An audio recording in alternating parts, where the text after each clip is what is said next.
Bueno, pues atentos a esta pelea del y tú más entre republicanos y demócratas. Si os parece, vamos a poner el foco, bueno, pues en otra de las cuestiones que conciernen ahora mismo en el terreno geopolítico, el frente de Ucrania con Pokrovsky, lo decíamos antes, ¿no? Con el 99% que dice Rusia que ya habría conquistado. Luis, te quiero preguntar por esto. ¿Cómo crees que está la situación en Pokrovsky y sobre todo cómo puede afectar la posible, la inminente caída de esta localidad? Pues ante todo como un golpe moral, ¿no? Es verdad que nos supone un avance territorial cuantioso, es una pieza más de ese tablero de ajedrez que estamos viendo en el que se ha convertido Ucrania, y evidentemente eso, aunque sea una pequeña pincelada de todo ese mare magnum bélico, pues supone una muestra más de que Rusia sigue avanzando, poco a poco, pero sigue avanzando en Ucrania, y que Ucrania pues resiste lo que puede, hasta donde puede y el tiempo que puede. Es verdad, insisto, que no estamos hablando de una zona extensa, un bocado territorial importante, porque es verdad que ahí Ucrania ha sabido también resistir junto con el apoyo de Occidente, ¿no? Pero esto da prueba de que si Occidente restringe, limita o reduce su apoyo a Ucrania, tal y como ha estado haciendo en los últimos casi 4 años, pues en un momento u otro Rusia acabará haciéndose con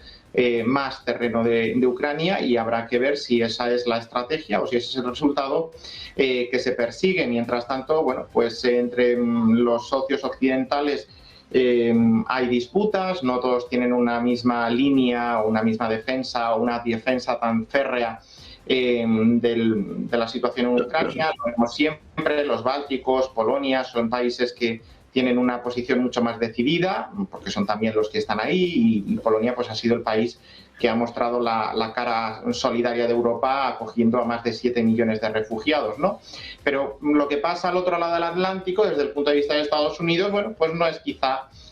tan importante como lo puede ser para nosotros los europeos, los que también nuestra seguridad y el modelo de Europa, no como unión, sino sí como continente, geográficamente hablando, pues depende muy mucho de lo que suceda en Ucrania y qué Ucrania quedará después de todo esto, ¿no? Con cada avance Rusia va ganando mayor terreno, va poniendo una situación más favorable en la mesa de negociación. Precisamente por eso Putin o Rusia o el Kremlin o las fuerzas vivas de Moscú saben que el tiempo corre a su favor. Ellos siguen con estas pequeñas muestras de avance, mientras que Ucrania está cada vez mucho más débil, mucho más comprometida, porque no es solo que los misiles o la capacidad técnica militar vaya mermándose, es que tampoco tiene demográficamente un relevo, ¿no?, entre los que se han ido a otros países, y aquí hay que incluir tanto a los que han huido, a los migrantes o a los refugiados que han ido tanto a un lado, es decir, a Rusia, como a otro, la Unión Europea, y dentro de la Unión Europea, pues incluso algunos que ya han podido dar el salto fuera de Europa. Pues entre eso, los refugiados que no computan, las bajas, la población que al final pues tiene una serie de circunstancias vitales, físicas, que le impide ser un relevo natural para ir al campo de batalla. Las fuerzas humanas no son tan rápidas de reponer, y ahí Ucrania pues también se está viendo muy limitada, y ya no solo la Ucrania del 2025, sino la Ucrania de la reconstrucción, esa Ucrania que, independientemente de cuál sea su extensión territorial, tendrá que afrontar la reconstrucción del país, y no solo material, sino también étnica. La homogeneidad étnica tampoco está tan clara en ciertas zonas, y quizá con movimientos de población se pueda buscar un fin muy diferente. Reconstrucción también política, y reconstrucción sobre todo de desarrollo humano, ¿no?, ofreciendo oportunidades a esas generaciones que se han ido y que a día de hoy pues no tienen visos de volver porque las condiciones no son óptimas, ¿no? Yo creo que, por resumir un poco, esto demuestra que Rusia sigue siendo capaz de dar la batalla, que Ucrania está no fallando, pero sí está viendo resquebrajada su posición o sus capacidades defensivas, precisamente porque pues Occidente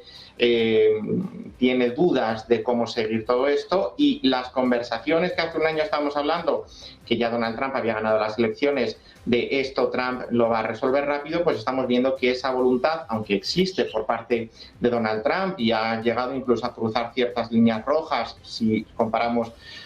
sus acciones con lo que eran las de la administración anterior, a pesar de la voluntad, de esas acciones, de esos encuentros, incluso con Putin en Alaska, pues no han dado ese resultado, tampoco las broncas que le echó a Zelensky. Se ha constatado que evidentemente una cosa es la voluntad y otra cosa es la capacidad política.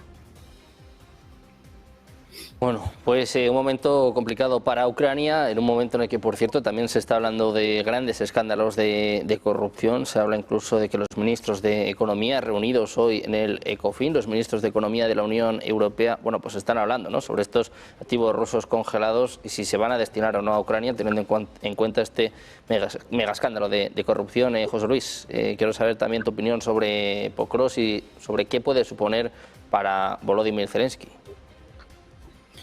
Hombre, pues es un golpe militar, uno de los más fuertes, ¿no? Porque los rusos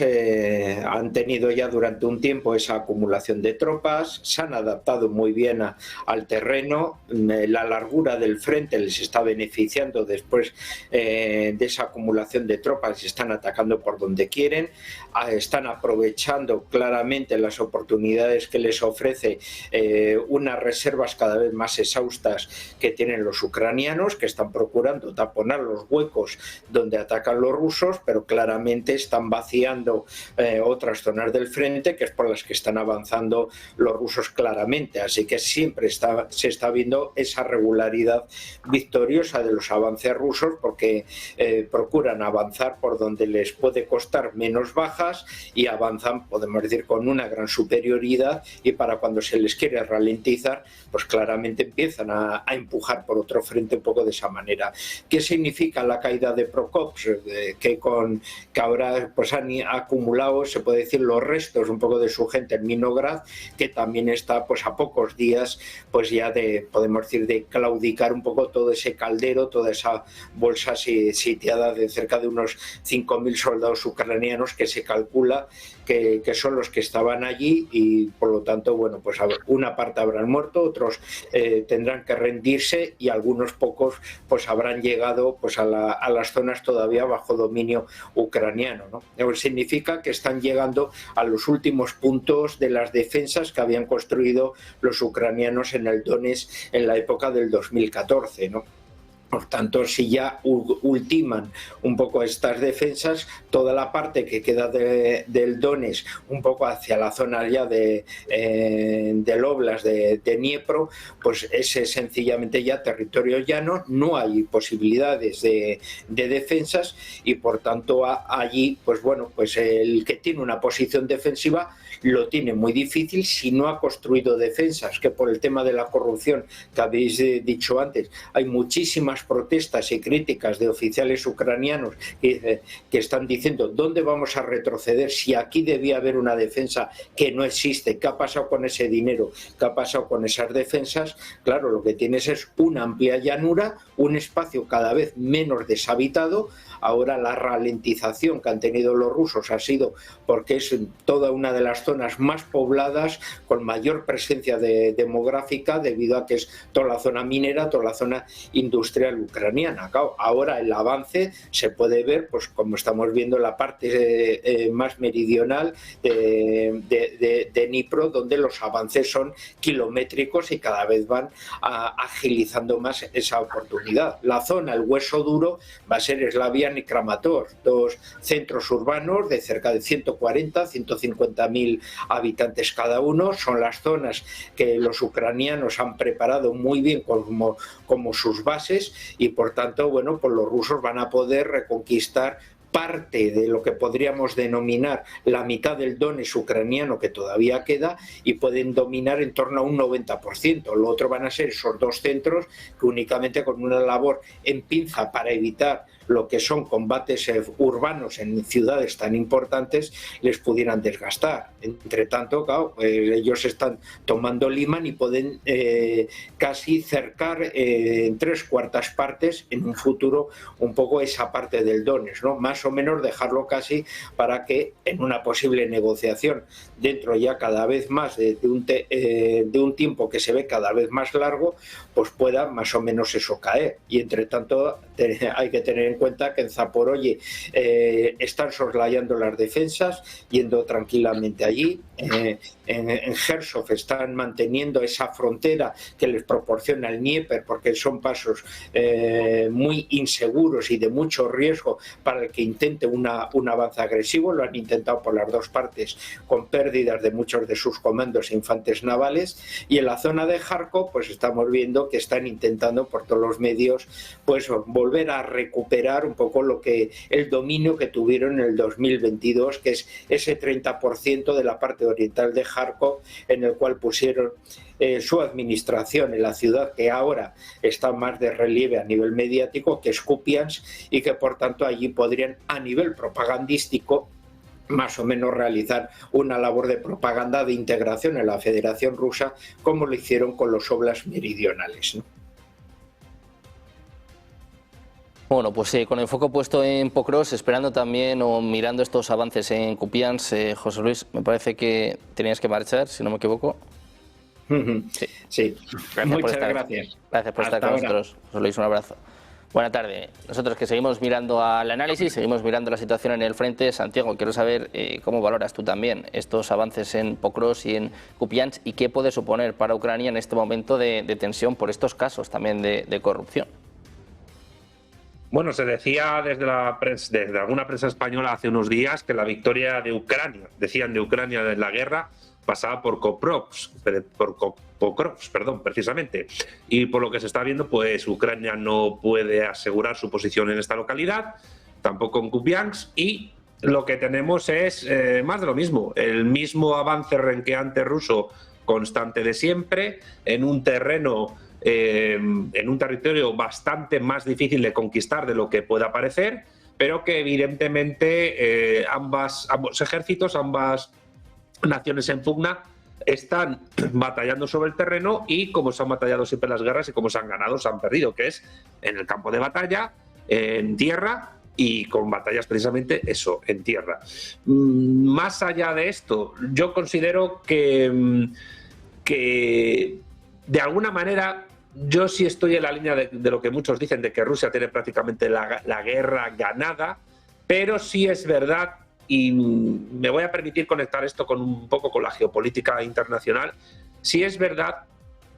que aunque a nivel comercial las sanciones de la Unión Europea le han beneficiado a la larga a Rusia porque han logrado abrir mercados en territorios asiáticos, africanos y americanos bastante sólidos, e incluso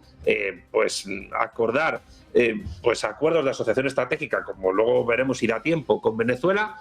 pero también es verdad que a nivel geopolítico Rusia tan enfrascada en la guerra que está contra Ucrania, porque creo que es otro factor a tener en cuenta, no solo las corruptelas que pueda haber en el gobierno de Zelensky, porque de momento el actor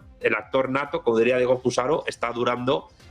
más de lo que muchos creen, pero está durando porque quizás les interesa a muchos que dure y que se desgaste. Pero lo que sí es cierto es que geopolíticamente hablando, la guerra a Rusia le ha desgastado en algunos ámbitos. Por ejemplo, en lo que respecta a mantener a Bashar al-Assad en Siria. Eso implica pues las negociaciones con al-Assad, antes al-Jolani, el terrorista yihadista de Al-Qaeda, que es mimado por los países liberal-demócratas, incluido Trump, pues que le puso colonia suya en el cuello hace unos días y le preguntó cuántas esposas tenía. Pues a Putin solo le queda tratar de mantener sus bases en el territorio. También ha tenido una pérdida de influencia geopolítica en el Cáucaso, como se ha demostrado en la guerra corta pero terrible entre Azerbaiyán y Armenia, que es una continuación de conflictos estatales, pero también interétnicos que se dan en la región de una manera considerable desde hace más de un siglo. También ha perdido capacidad de influencia en Irán, que aunque demostró con sus ataques a la cúpula de hierro israelí que esta no es tan sólida como parece, sí es cierto que está viendo cualquier tipo de futuro ataque contra Israel de una manera mucho más prudente y ve además que ni China está por la labor de proteger a Irán, ni Rusia está por la labor ni tiene los medios de proteger a Irán. China por cuestiones logísticas, pero también culturales y de tradición diplomática, y Rusia porque no es la Unión Soviética. Creo que una de las claves a tener en cuenta para hacer cualquier análisis de la política bélica y de la política exterior rusa, para mí es la siguiente, y es: sí, Rusia es una potencia nuclear, sí, Rusia es una potencia regional geopolítica, tiene un ejército tremendamente bien preparado en muchos ámbitos, es una potencia económica, es una potencia en recursos naturales, con aspiraciones a ser potencia internacional, pero, y el pero es tremendamente importante, cualquier tipo de análisis a favor o en contra, o simplemente aséptico con lo que esté realizando Rusia en cualquier tipo de terreno, ha de contar con que este país no es la Unión de Repúblicas Socialistas Soviéticas y no tiene ni el mismo poder, ni el mismo empuje, ni la misma presencia internacional que tuvo la Unión Soviética. Entonces, dicho esto, es como podemos entender un poco cómo esta guerra que está desgastando al gobierno ucraniano y que seguramente Rusia gane, sin embargo, habrá que ver cómo puede dejar a nivel de geopolítica exterior a Rusia, porque a mi juicio tanto Trump como antes Biden lograron aprovechar algunas debilidades rusas a nivel geopolítico y de política exterior muy bien, aunque como Rusia está en los BRICS, eso ha atenuado bastante su situación. Pero evidentemente en todas las guerras, tanto para vencedores como para vencidos, y luego habrá que ver qué capacidad de recuperación tienen ambos en el futuro, siempre hay un desgaste del cual se aprovechan terceros.